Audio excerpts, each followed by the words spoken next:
My name is Frank Bergman, a 72-year-old retired postman. Most of my life was spent making sure folks got their mail on time, every time. That was my thing. But back in 1975, my very first year working as a postman, I messed up big time. I didn't just misplace a catalog or a bill. No, I unknowingly held back a love story, a whole future for two people, and it took me 50 long years to even find out the damage I'd done. Here's what happened. Life these days is pretty quiet. I'm 72 now. My wife, Martha, bless her soul, has been gone 5 years. The house feels bigger without her, quieter. The loudest thing is usually the tick-tock of the grandfather clock in the hall, a sound Martha always said was the heartbeat of our home.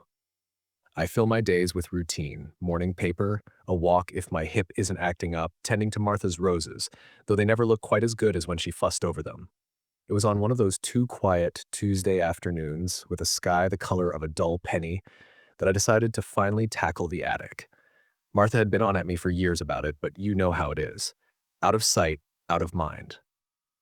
The attic was a graveyard of forgotten things, old Christmas decorations shedding glitter like metallic tears, moth-eaten baby clothes from a time that felt like another life, stacks of newspapers yellowed with age. And there, tucked under a leaky old trunk, was a shape I knew as well as my own hands, a postman's satchel. Not my usual one. No, this was older, canvas, stained and stiff. My heart gave a funny little lurch. I didn't remember ever storing one up here. Dragging it out, a cloud of dust poofed up, making me cough. It smelled of old paper, damp, and something else. Neglect. The leather straps were cracked, the buckle rusted. Inside, my hand touched a bundle. Letters. A thick stack of them, bound with a rotting rubber band that snapped the moment I touched it. They were all addressed, all stamped, dated 1975, and none of them had a cancellation mark. They'd never been processed, never delivered. A cold dread, something I hadn't felt in decades, washed over me.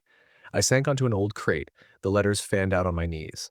My first year, 1975. I was a kid then, barely 21, eager to please, probably a bit too cocky and definitely overwhelmed. I remembered the older guys, seasoned carriers, their movements economical, their bags perfectly balanced. Mine had felt like a sack of bricks, the roots a confusing maze. Had I been so careless, so utterly incompetent? Me, Frank Miller, the man who prided himself on never missing a delivery, on knowing every dog, every squeaky gate, every hidden mailbox on his routes for 40 years. The shame felt like a physical weight pressing down on my chest. These weren't just pieces of paper. They were messages, connections, maybe even important news that someone, somewhere, had waited for in vain. What had I done? The topmost letter was addressed to a Mrs. Higgins, just a street over from where I lived now. I knew the house. Old Mrs. Higgins had passed away a decade ago. The letter looked like a simple greeting card, but still, a knot tightened in my gut. What else was in this pile of ghosts? For 2 days, that satchel sat on my kitchen table, a silent accusation. I'd pick up a letter, read the address, feel a fresh wave of guilt, and put it back down. Sleep wasn't coming easy. Every creak of the old house sounded like a judgment. Martha would have known what to do. She'd have given me that look, the one that said, "Well, Francis, you've made a mess. Now, what are you going to do to clean it up?" And she'd be right. I couldn't just throw them away. That would be worse, somehow. I couldn't pretend I hadn't found them. No, there was only one thing to do, as stomach churning as the thought was. I had to try and deliver them. 50 years late. My first year as a postman, I remember the sheer panic of it sometimes. That summer of 75 was a scorcher. The uniform was heavy, the streets confusing. There was this one particular week, I recall, when half the sorting office was down with the flu. We were all working double, tired, making mistakes. Maybe that's when it happened. A whole bag, somehow forgotten, misplaced in the rush, eventually ending up in my attic during some move or clear out, its contents forgotten by a frazzled young me. No excuse, really, just a reason. The first letter I decided to tackle was a flimsy blue airmail envelope addressed to a Mr. Henderson on Elm Street. I remembered a Henderson family living there, kids grown and gone now. With a dry mouth and a heart thumping like a drum solo, I walked over. It was a Saturday morning. A young woman I didn't recognize answered the door, a toddler clinging to her leg. Good morning," I stammered, holding out the letter. This is a bit unusual, but this is for a Mr. Henderson? It's very old mail. She looked at the letter, then at me, her brow furrowed. Mr. Henderson? That was my grandpa. He passed away 3 years ago. Who's it from? I squinted at the faded return address. Looks like a P. Stevens from Arizona? Her eyes widened a fraction. Uncle Pete? His brother? They had a falling out years before Grandpa died, never reconnected. She took the letter, her fingers tracing the unfamiliar stamp. Wow, 50 years. She looked up, a sad little smile on her face. Thank you. I don't know what it says, but thank you for bringing it. Walking away, I felt a strange mix of relief and unease. Relief that she hadn't been angry, that there was some small, bittersweet closure there. Unease because this was just one. There were at least 30 more in that satchel. What stories, what heartaches lay sealed in those envelopes? Back home, I sorted through them again. Bills, long since irrelevant, postcards from holidays half a century past, a birthday card for a child who was now middle-aged. And then I saw it. A slightly thicker envelope, cream-colored, addressed in a neat, strong hand to a Miss Eleanor Vance, Sycamore Lane. The return address simply read, Arthur Pringle, with a local street name I knew. There was something about the careful script, the quality of the paper, that made it feel different. More personal. More important. A cold suspicion began to form in my mind, a terrible sinking feeling about what this particular letter might contain. I set it aside, my hand trembling slightly. This one felt like it weighed a ton. That cream-colored envelope haunted my waking hours. Eleanor Vance and Arthur Pringle. The names felt classic, like characters from an old movie.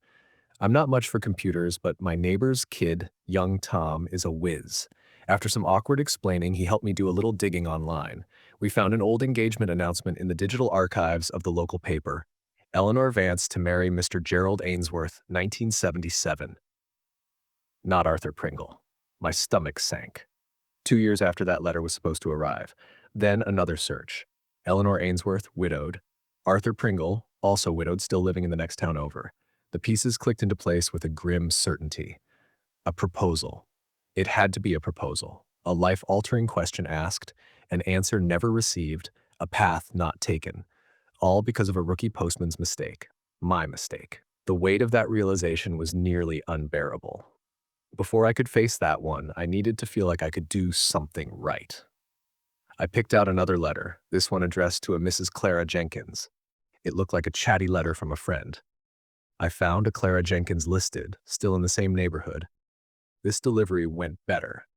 Mrs. Jenkins, a sprightly old lady with twinkling eyes, was thrilled.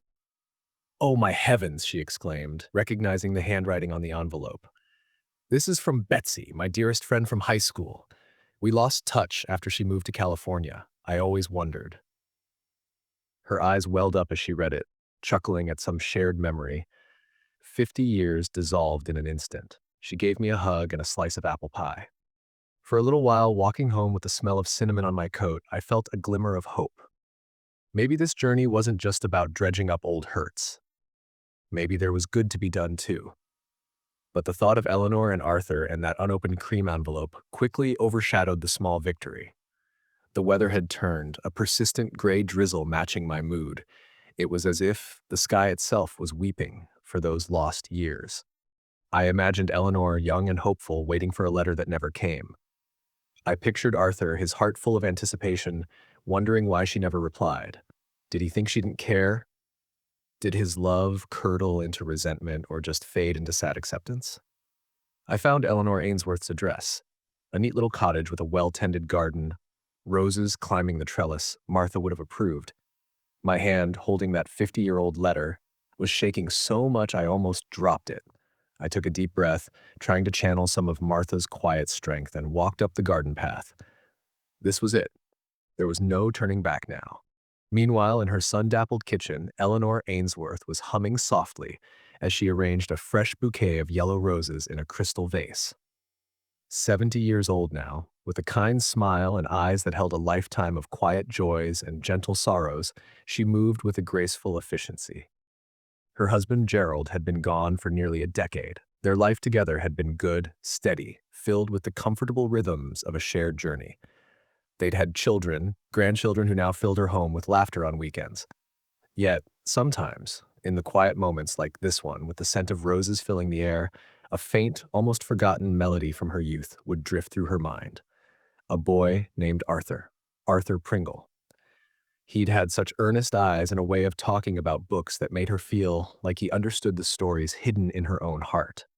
There had been a summer, a lifetime ago, a feeling of possibility. Then, silence. She'd waited for a while. Life, as it always does, had moved on.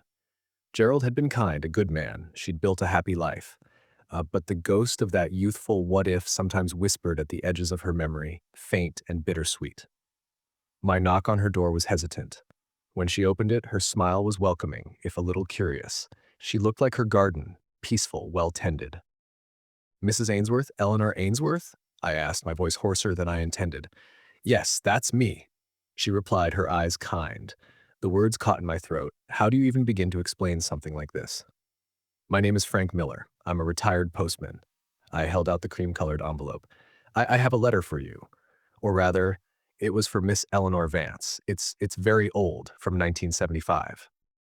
Her eyes fixed on the envelope, on the familiar, masculine handwriting of the address. Her smile faltered. A flicker of something, confusion, recognition, a ghost of an old emotion crossed her face.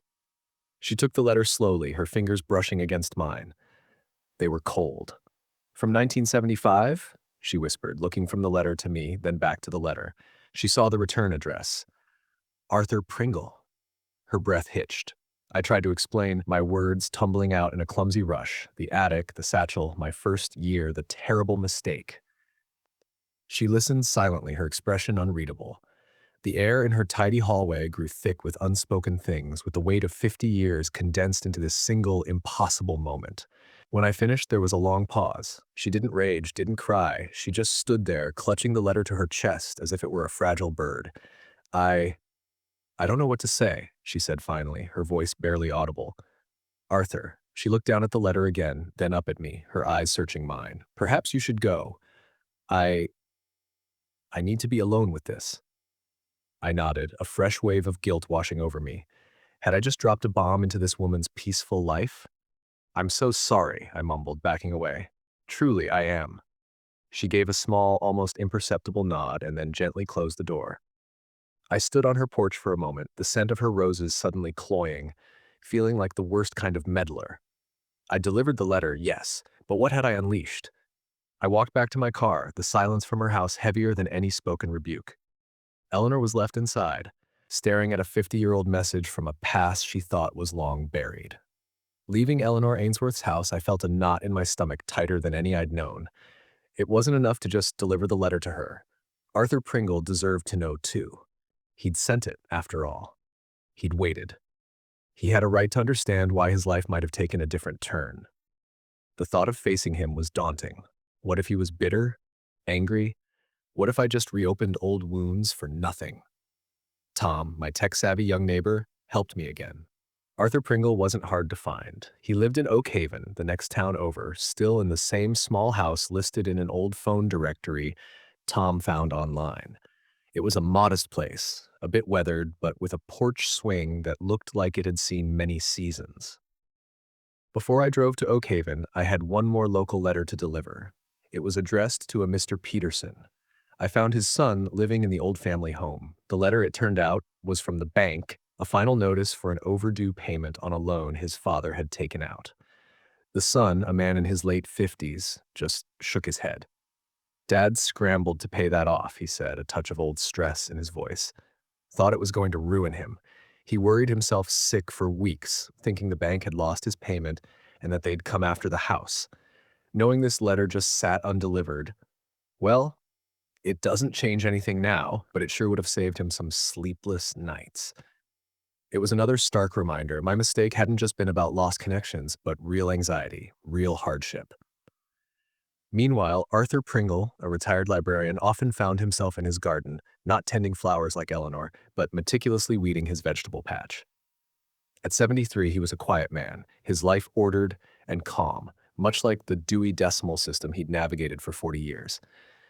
His wife, Mary, had passed 6 years prior. Their marriage had been companionable, a gentle harbor after a youthful storm he rarely spoke of. Yet even now, amidst the neat rows of tomatoes and beans, The image of a girl with sunshine in her hair and a laugh like wind chimes would sometimes surface. Eleanor Vance. He'd poured his whole heart into that letter, gathered all his courage. When weeks, then months passed with no reply, a slow frost had crept over his youthful hope. He'd assumed rejection, or perhaps that his words hadn't been enough. He eventually moved on, as one does, but a tiny, unanswered question had always remained, a bookmark in a chapter he thought was permanently closed. When I knocked on Arthur Pringle's door, he answered with a book in his hand, spectacles perched on his nose. He looked like a man who preferred the company of stories to people. "Mr. Pringle?" I began, my voice less steady than I'd hoped. "Yes?" he said, his gaze polite but distant. Again, the awkward explanation. The satchel, the 50-year-old male. His eyes narrowed slightly as I spoke. When I mentioned Eleanor Vance's name and the cream-colored envelope, he went very still. The book in his hand lowered slowly. "You found a letter? From me? To Eleanor?" he asked, his voice raspy. "Yes, sir. I delivered it to her. Just yesterday." He stared at me, his face pale. For a moment, I thought he might faint. He sank onto the porch swing, the book falling unheeded to the wooden planks. "Delivered it?" he echoed. "After all this time?"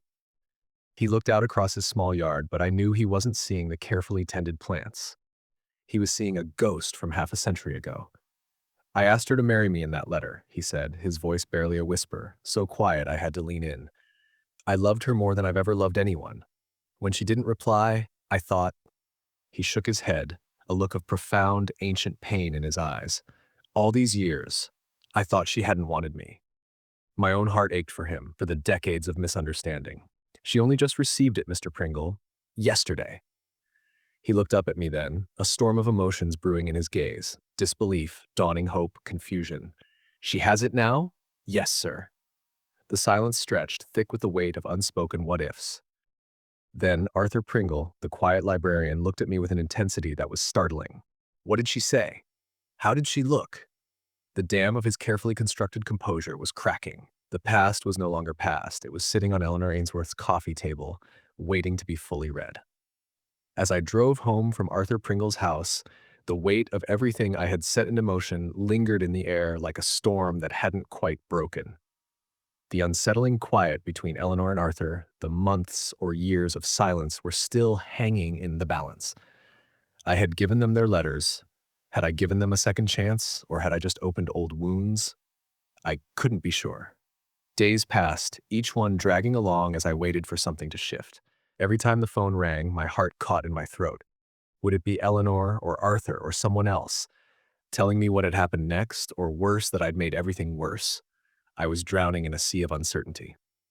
Trying to fill the silence, I carried on with my daily deliveries.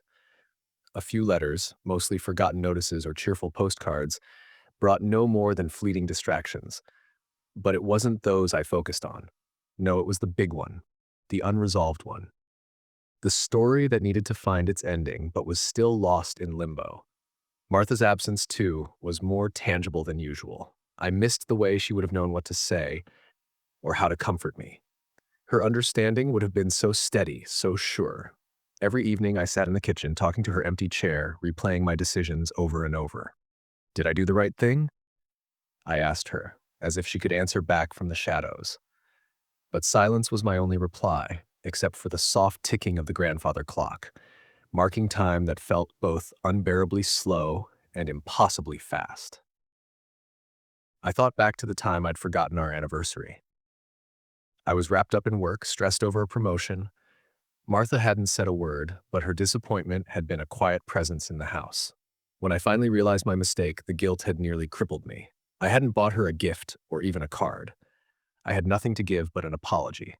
But when I admitted it and told her how sorry I was, how much I loved her, her response had been everything I needed. A tiny smile and, "Well, Francis, you're lucky I love you more than I love anniversaries." It wasn't the forgetting that mattered, she'd explained later. It was the owning up to it, the connection. That was what really counted. Maybe that was what I was supposed to have learned through this whole ordeal. If I'd made a mistake, if I'd thrown two people back into a past they'd let go of, then I'd made it right by helping them find each other again. Or so I hoped. But hope sometimes felt like a thin thread stretched too far. A week crawled by. The satchel on my table seemed to mock me. I was tidying up, sorting through the last few envelopes when the phone rang, an unfamiliar number. My hand hesitated over the receiver. "Hello?" I said, my voice a bit shaky. "Mr. Miller? Frank Miller?" The voice was female, soft, a little hesitant. "Yes, this is he. Mr. Miller, this is Eleanor Ainsworth." My breath caught. Here it was, Mrs. Ainsworth. "Hello. Arthur Pringle and I have been talking," she said, sigh, and I could hear a tremor in her voice, but something else too, something that sounded like wonder. "We were hoping we'd like to meet with you, if you'd be willing." My shoulders, which had been hunched with tension for days, finally relaxed. "Yes," I said, a wave of relief washing over me. "Yes, I'd like that very much." We agreed to meet at a small, quiet cafe downtown, one of those places with mismatched teacups and the smell of freshly baked scones. I got there early, my nerves jangling like loose change in my pocket. I saw them walk in together. Eleanor, looking a little brighter, a touch of color in her cheeks that hadn't been there before, and Arthur, standing a bit taller, his eyes, when they met mine, holding a new light, a spark of something that looked remarkably like hope. They sat down, and for a moment we all just looked at each other. It was Eleanor who spoke first. "Mr. Miller," she began, her voice soft but clear, "when you brought that letter, I was in shock. I didn't open it properly for a whole day. I just looked at it. Arthur's handwriting." She glanced at Arthur, a shy smile playing on her lips. He reached across the small table and briefly touched her hand. "When I finally read it," she continued, "it was like a door to a room I'd forgotten existed had suddenly swung open. All those years, I thought he'd just forgotten about me or changed his mind." Arthur picked up the story, and I thought she hadn't wanted what I offered. When Frank here found me, told me he'd delivered my letter, well, it was as if the last 50 years just compressed. After Frank left, I couldn't stop thinking about it. I had to call her. I was terrified. He gave a small, self-deprecating laugh. "Well, it took me another day to work up the courage." "He called," Eleanor said, her eyes shining. "We talked for hours about everything. About the lives we'd lived, our spouses. We both had good marriages, Mr. Miller, good lives. But there was always that little question mark from so long ago." They told me about their tentative first meeting after that call, the awkwardness quickly giving way to a flood of shared memories, laughter, and a few tears. They weren't teenagers anymore, they knew that. They were two people in their 70s, with whole lifetimes behind them. But the connection, the spark that had been there all those years ago, it hadn't entirely died. It had just been undelivered. "We don't blame you, Mr. Miller," Arthur said, looking at me directly. And for the first time, I truly believed him. "In a strange way, what you did, it's given us something unexpected. A second chance, perhaps, to get to know each other again, to see what might be." Eleanor nodded. "It's a gift, really. A very, very late gift." The relief that washed over me was immense, like a heavy backpack I'd been carrying for decades had finally been lifted. The guilt wasn't entirely gone. 50 years was a long time for a letter to go astray, for lives to diverge. But it was softened, transformed by the gentle joy, the tentative hope that sat across the table from me. Over the next few weeks, I delivered the last few letters from that old satchel. A note from a soldier to his parents who were long gone, but his younger sister wept with gratitude to have it. A child's drawing for a grandparent. Each delivery felt lighter, the burden eased. The satchel now sits on a shelf in my study. It's a reminder not just of a mistake, but of the strange, unpredictable paths life can take. Small actions, tiny errors can indeed send ripples across decades. But sometimes, just sometimes, you get a chance to revisit those ripples. It is to see them lead to an unexpected shore. Eleanor and Arthur, I see them around town sometimes, walking together, sharing a coffee. They look content, like two halves of a story finally finding their way back to the same page. It makes me wonder, though, how many other undelivered messages are out there, not in lost satchels, but in unspoken words, missed chances, unheard apologies? How many other lives are shaped by the silences, the things left undone, the love notes never received? It's a thought that stays with me, a quiet hum beneath the surface of my own now peaceful days.